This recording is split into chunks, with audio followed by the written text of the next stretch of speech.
Seeing is believing.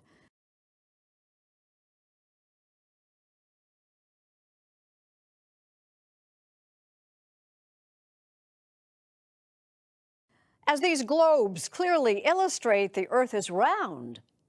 Or is it?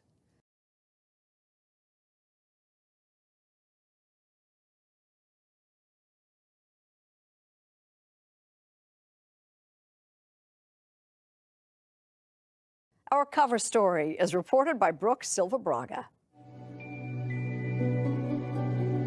If you picture Earth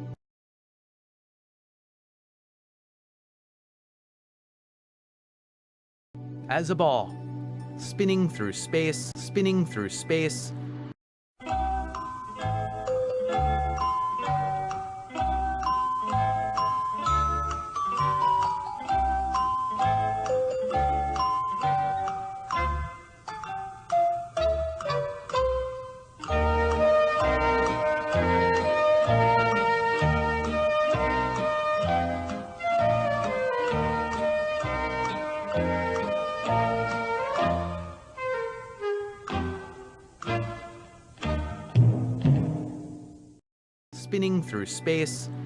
the folks gathered at this park in Arcadia, California, are eager to argue, you're wrong. It's flatter than a pancake. They call themselves flat earthers. They insist the Earth is, well, flat. Curvature, I don't know.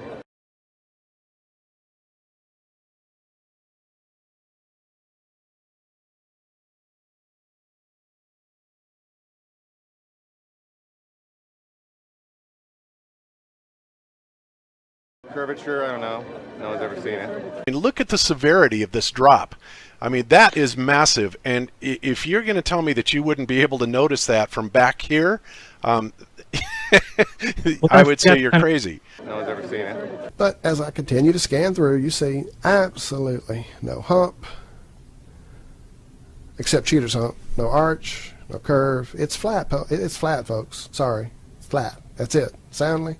No one's ever seen it. You can see that here is produced this little, like curve on the effects that produce the heat on the atmosphere. So when I'm looking, for me at least, when I see this kind of image, I see that like this point here, it's, it's the last view clear that we have. From this point back, it's like there is atmospheric distortion. That is very clear. And depends of the weather, you're gonna have like the lights bends a lot, or maybe continue in a straight line for a few miles away before start to bending. So it's very, it's very well studied, this phenomena of Fata Morgana. No one's ever seen it. There's the shore on the other side. They do not dip down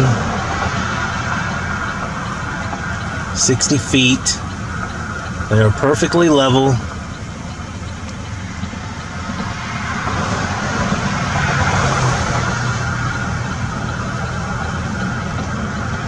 No one's ever seen it. To me, this is clear evidence that there is no curve. The infrared image clearly shows the shape of the island, individual tree shapes and sizes, and even a rocky coastline. At a distance of 19.59 miles between the two locations, the globe map tells us 141 feet of the island should be hidden from view. No one's ever seen it. Because of the lens distortion, and we're back. Plane is level again. And where's the curve, Adam? Where's the curve?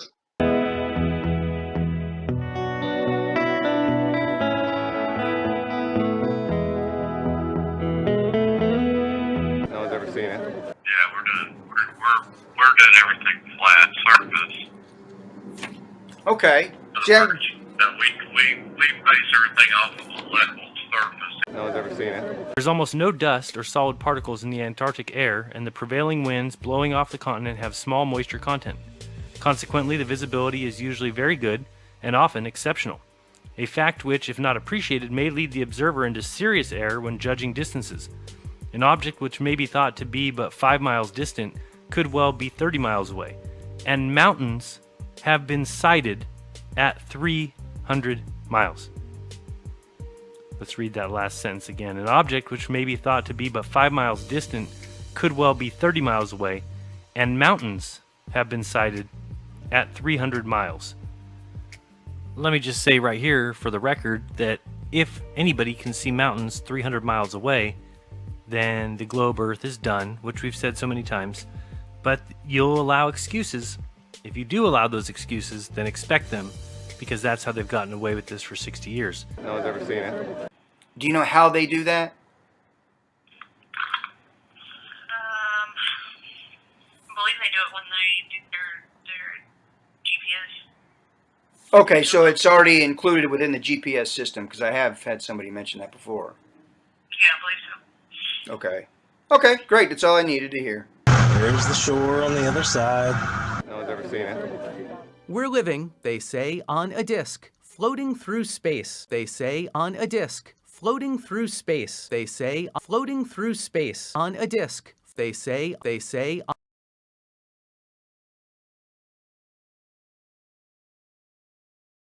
with a tiny sun just overhead. With a tiny sun just overhead.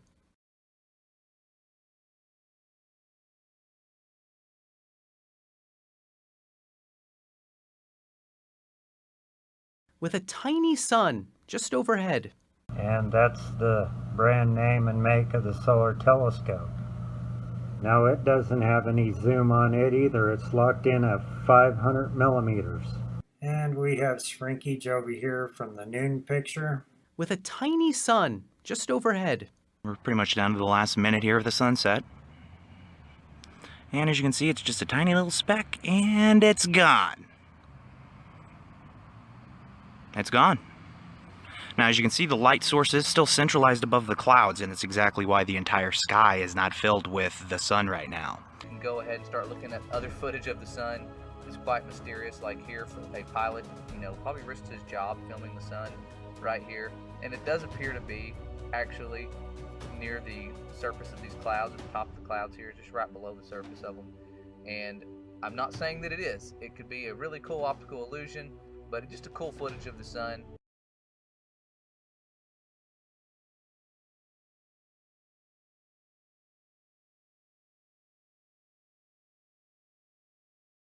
And we have shrinkage over here. With a tiny sun just overhead. The edge is a wall of ice. The perimeter of flat Earth is a wall of ice.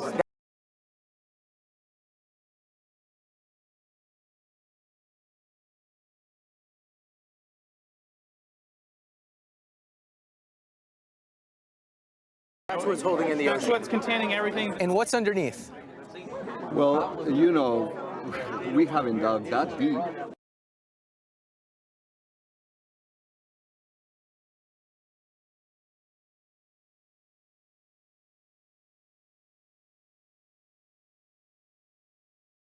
Netta Hagler set up the meetup.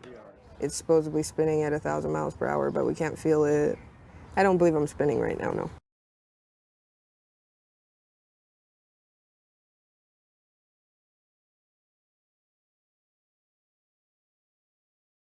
They say. But when you start asking, like, what it is, I don't know. They say. Probably most people who hear about it will laugh at it, think we're idiots. But we're not idiots. We're intelligent people from all walks of life and all ages. Patricia Steer is one of what you might call the stars of today's Flat Earth movement.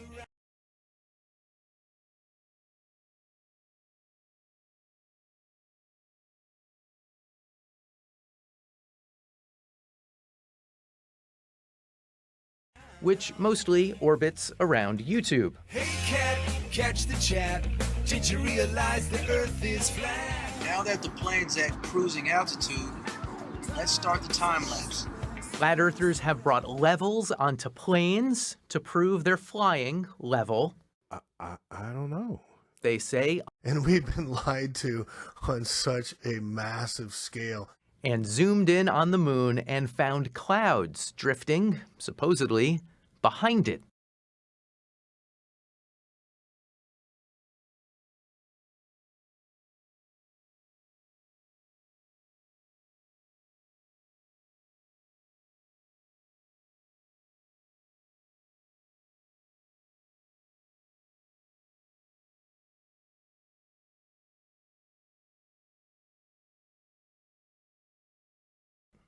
Patricia Steer agreed to play a game of 20 questions, Cosmic Edition. Photos of the Earth from space. Completely and utterly false. You would think that complete accuracy would be the goal when you're doing astronomical illustrations, but it isn't always the case. The primary goal is communication and understanding. It is photoshopped, but it's has to be.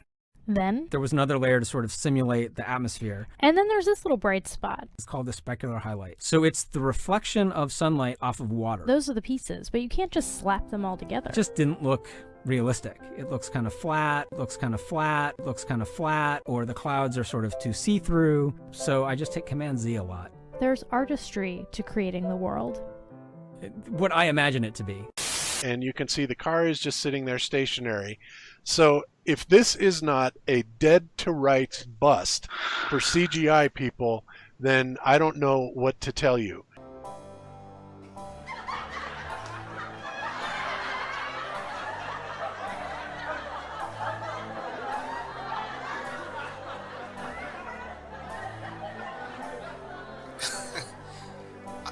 Are you seeing this for yourselves? Are you seeing this for yourselves, ladies and gentlemen? This is supposed to be credible information. Is the sun 93 million miles away? No, the sun is not as far away as we've been told, nor is the moon. They're probably about the same size. So I made this diagram just like the one he made for me, okay? And now I'm going to measure the angles in front of you so you can feel more comfortable. Okay, you can check his video to see if everything is correct or not. That is geometry for some people. Now, he thinks that these two lines are going to cross paths in 93 million miles, or at least somewhere close, right? Now, let's measure the angles real quick.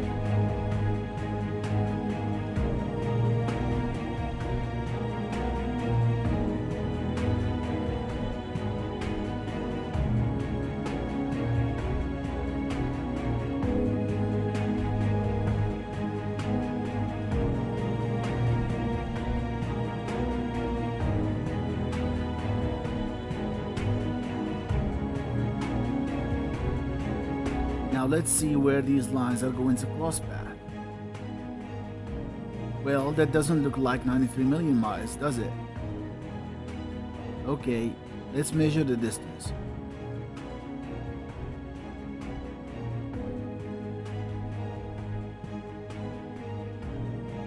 Wow, that is just 250,000 miles. Come on, man. How about those photos of the astronauts who look like they're floating around on the space station? Completely fake. Harnesses, wires. In this scene, Chris Hadfield bends down in order to adjust something, and you can see on the back of his shirt a couple of upticks on either side where you would expect wires to come in on either side of that harness. I definitely haven't mastered it. I'll give you a trial and I'll show you just how bad it is.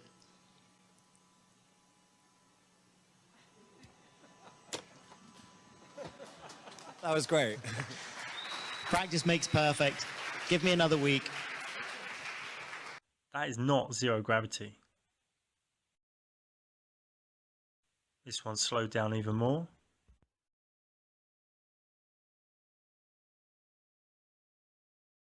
I'll show you just how bad it is.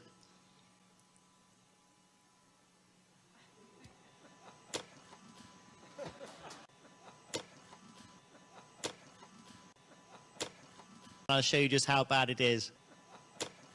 The shot is so clear. Is this a hoax? Are you really in space still?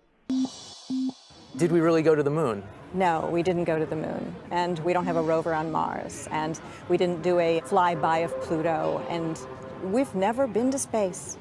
Period. End of. So I went to Boeing. They built the rover, that little car that they ran on the moon. And Boeing said they had no documents either. They'd all been destroyed. All been destroyed. But we destroyed that technology, and it's a painful process to build it back again. Look carefully at the stick in front of the Soyuz here. See it there? This, folks, is an obvious fraud. But to be smart in this world, you better believe in magic. Yeah, what exactly is that supposed to be anyway? That wooden part. Those are supposed to be solar panels. That's supposed to be a solar panel. And Those there two are no things up there cells are or solar panels. There's no solar panels on there. no, there's no cells. There's no wiring. There's nothing. I agree with you, Scott. It looks like particle board to me. That's all it looks like. Well, there's a 1x3 down the side of it, and that. Or yeah, like a desk, like an old school like desk. workshop counter. Yeah, the other one's an old school desk or something like that. Yeah. God, they really lived up to their name, homeless tweaker shelter. In short, flat earthers don't believe much of anything. Okay, the light comes from behind the middle, and then look, letters are wavy. You can tell it's real because it looks so fake, honestly. And did you know that steam burns? And did you know that rocket exhaust makes steam all the way up to fake space?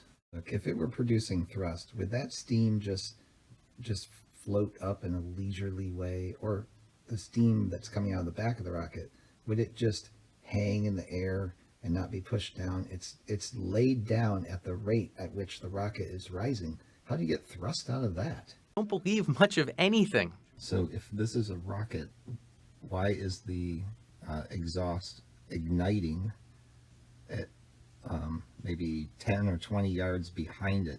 How can that produce thrust? And if it's throwing out the rocket fuel and it's not even igniting till it's that far back, what good is it? And it just looks to me like those are just regular jet engines. Hence NASA Jet Propulsion Laboratory and not, NASA Rocket Propulsion Laboratory. Because rocket science isn't science.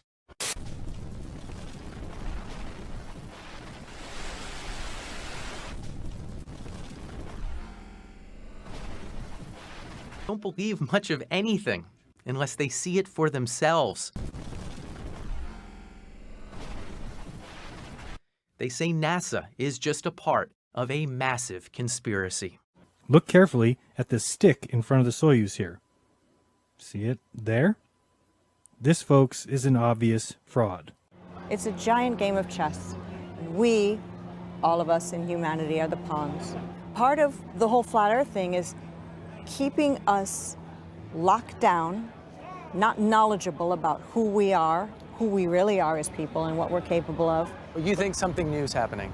I do think something new is happening. People have really become obsessed with the idea that if it's not part of their direct experience, it can't be true. It can't be true. It can't be true.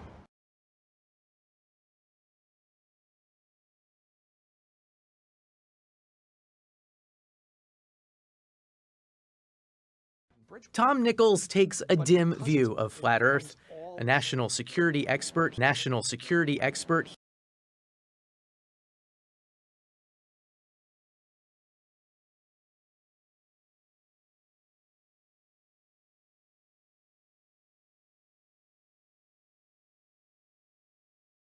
He teaches at the Harvard Extension School. You remain champion. He also won Jeopardy! 5 times.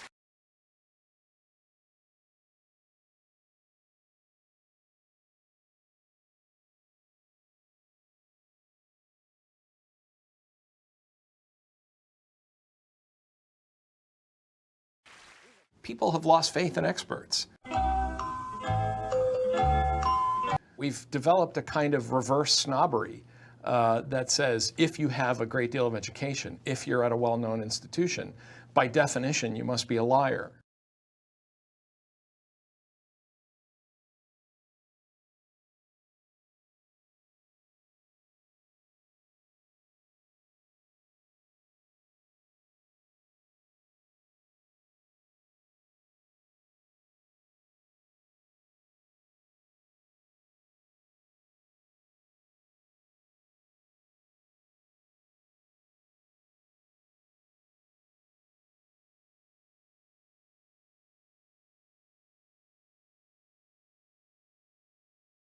Nichols poured his expertise into a book about the death of expertise. Oftentimes, younger people will say, well, the internet is just a big library. That's wrong. The internet is a big dumpster. There's no guarantee that anything you find on it is true. It's more democratic, isn't that good? No, when it comes to knowledge, more democratic is not good.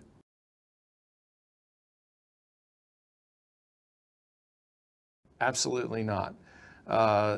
We don't decide how fast things accelerate in a vacuum by voting on it. But that's not all. This video continues to insult our intelligence completely. Do they actually expect us to believe these two clips represent a single uniform event? They try anyway. See for yourself. How do we go from one feather to a group of feathers? Unless the magic of gravity has the ability to add feathers. Just like the non-vacuum footage, you never see any uncut vacuum test footage either. It's always these three clips you see here. We don't decide how fast things accelerate in a vacuum by voting on it. Well, of course I had to check out the other footage. It wouldn't be fair to just examine the most popular and publicized video. The reason I said that maybe our actor crew was watching the feathers beat the ball to the ground was because that's exactly what I saw over and over again when I slowed down the other videos of this type of experiment. The other videos varied a lot in their presentation style, and some used tubes while others used a chamber. But in all the videos, lighter objects stay ahead of the heavier ones. This particular video was tricky to slow down because it all happens in the blink of an eye, but the feather clearly beats the ball. Again, the feather is actually ahead of the ball when you slow it down and pause. The image quality of this video isn't very good, but you can see that the feather is beating the ball on the first part of it where the whole apparatus is shown, but it's very blurry. So I didn't use that, though I didn't use those images. And I don't know why this bothers me so much, but I noticed the operator always keeps the tubes to a tilt for some reason. And in my humble opinion, these experiments fall short of proving much. The only thing they prove to me is that without air, feathers fall fast. But did we expect anything different? Air resistance is exactly what feathers are designed to do, after all. In this video, the tube is flipped twice, if I remember right, and one of those times the hammer object was actually on top of the poor feather. We don't decide how fast things accelerate in a vacuum by voting on it. Even in this video, the feather is now ahead of the heavier ball in vacuum. It seems from my observations of all these videos that a vacuum chamber changes the game to such a degree that feathers actually beat their heavier companions with consistency. I don't understand why this is not addressed. Surely I'm not the only one noticing this, right? Now if you do some searches, you will find, if you look for Thomas Townsend Brown on YouTube, you will actually find some laboratory videos. And these experiments were done a long time ago, experiments into electrogravity, and people have tried to say that these effects were nothing to do with actual electromagnetic effects on gravity, but that these were purely ion wind. That is to say, the air is moved from one terminal to the other, creating lift or creating propulsion. Now, as part of these experiments, you will notice the use of a vacuum chamber. There it is. And when these experiments were done, obviously a paper was actually published and it was immediately classified. And these studies have been done time and time again by various different people. Every time they're done, the papers are classified and the results just simply disappear from the mainstream science record. Disappear from the mainstream science record. Disappear from the mainstream science record. National security expert. So, in this Show It To Me world, we traveled to the Southern California desert to meet for ourselves the one man who is boldly going where no flat earther has gone before.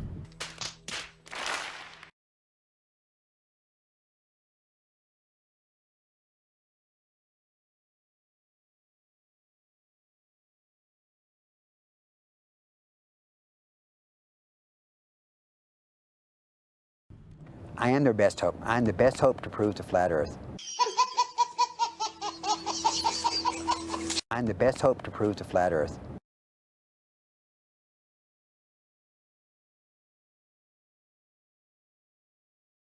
Meet Michael Hughes, Mad Mike to his fans, limo driver, self-styled daredevil, and most recently, do-it-yourself flat Earth explorer. The flat Earth thing is like everything else to me. I just want people to question everything. Question what your congressman is doing, your city council. Question what really happened during the Civil War, what happened during 9/11. And that rocket, sitting outside his house, Mad Mike built it himself. How does one go about finding out how to build a rocket? More trial and error. That's a bunch of it, you know. And actually, You don't get a lot of second chances, though. no, you don't. The rocket business. Yeah, especially when you're about 1,800 feet up. Let's go! Let's go! You know, these things are not easy to do. This past March, Mad Mike actually climbed into his steam-powered rocket and set off to see what he could see. And to the surprise of almost everyone, Mike not only took flight, but landed, more or less intact. All right, Mike! Okay, Mike. Ready? We're gonna Mike! This doesn't hurt, nothing hurts, just your back. Cool. True, 1,800 feet is not nearly high enough to properly survey the planet, but Mad Mike now has a plan to go 62 miles up to the edge of space, where he'll be able to see, or not see, the curve of Earth.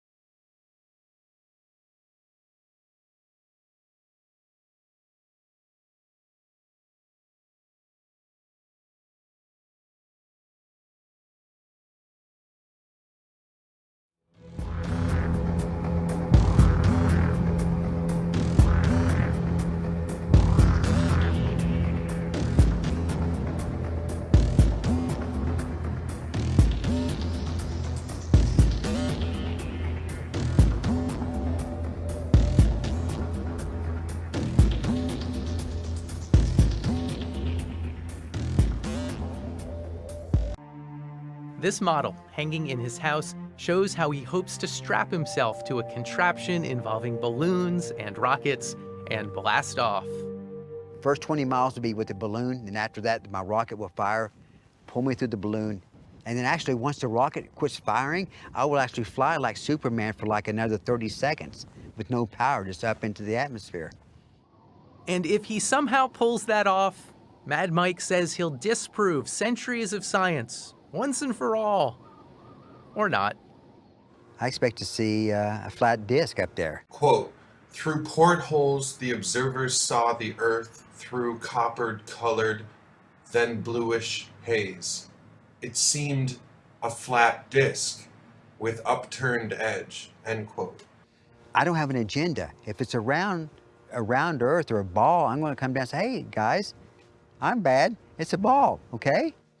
And with that, we put the ball back in Professor Nichols' court. The world looks flat. I look out my window, I don't see a curve.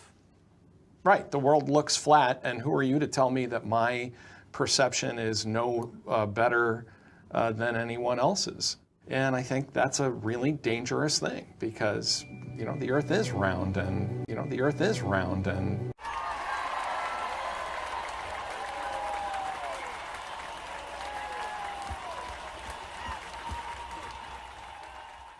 conclude this point by saying that you've accepted that it was based on an assumption.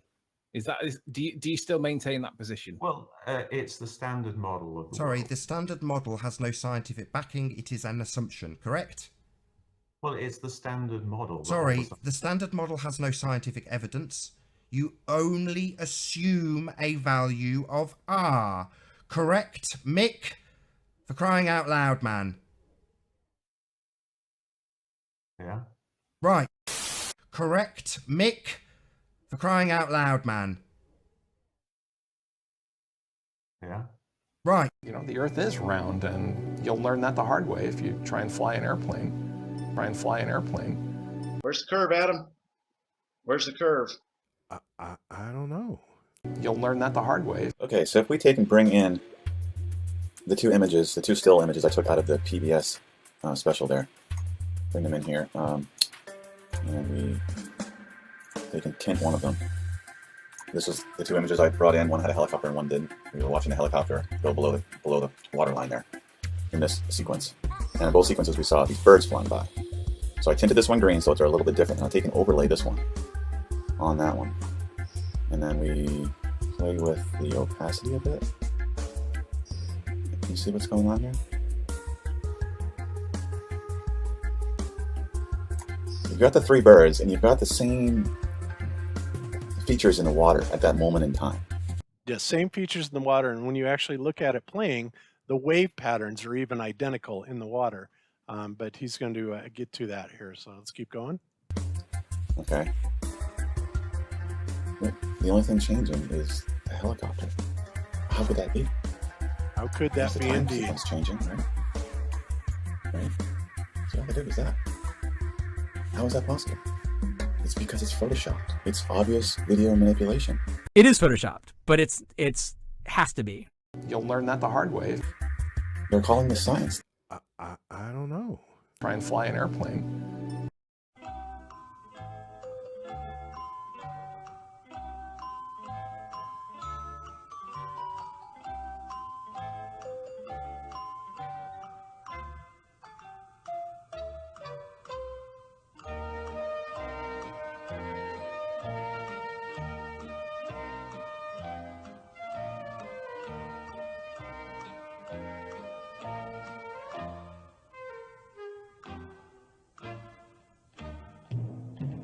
Try and fly an airplane.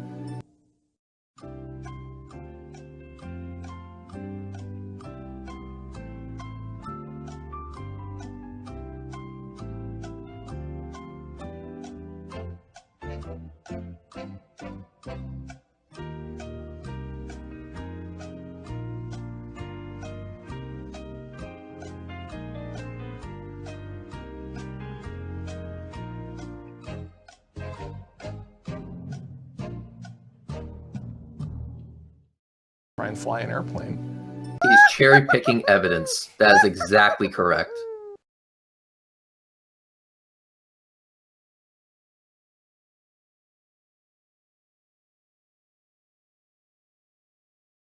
There he is inspecting the capsule before he suited up, unpacking or laying out the balloon, and there, Baumgartner inside the capsule, helmeted now. No, not inside the capsule. He's still going in from his trailer and being lifted now on that lift up to the capsule and then going in the capsule. All of this earlier today. Like that, so we can this was as the sun access. rose over Roswell. Maybe 30 And seconds after he swings drops wildly. off. He will gradually at the beginning he has no control at all, but toward the 30-second mark he begins to get and a little control. swings He'll try to wildly. put his head down. The door's not coming in. Well, put the dump valve all the way to the rear. Put the dump valve all the way to the rear. And swings wildly. There it is. There's the world out there. The door has opened. Roll the door open. To a camera that is swinging wildly under a balloon. The Red Bull jump. And with that, we put the ball back in Professor Nichols' court. Looks flat. The dump valve all the way to the rear. Put the dump valve all the way to the rear. There it is. There's the world out there. Try and fly an airplane. You'll learn that the hard way. Try and fly an airplane. You'll learn that the hard way. Try and fly an airplane. Looks flat and... The only thing changing is the helicopter. How could that be? How could that be indeed? It's changing, right? Right? So all I did was that. How is that possible? It's because it's photoshopped. It's obvious video manipulation. It's has to be. No one's ever seen it. There's the shore on the other side. Looks flat. And it's has to be. Flat and...